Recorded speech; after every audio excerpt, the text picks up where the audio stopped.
Militer Rusia merilis rekaman momen personelnya meluncurkan serangan rudal dengan sistem rudal taktis operasional Iskander pada posisi HIMARS MLRS Ukraina yang disamarkan di desa Novo-Nikolaevka. Rekaman momen serangannya diunggah di Telegram pada Sabtu 8 Maret 2025.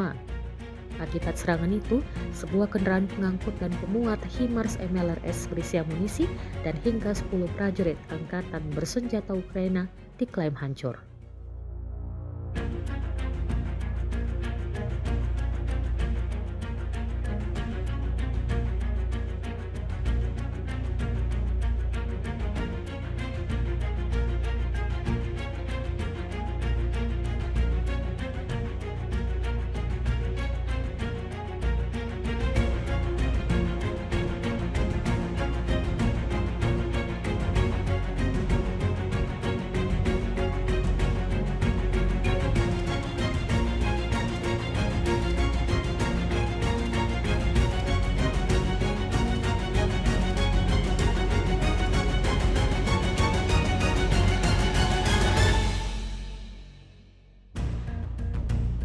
Download Tribun X sekarang, menghadirkan lokal menjadi Indonesia.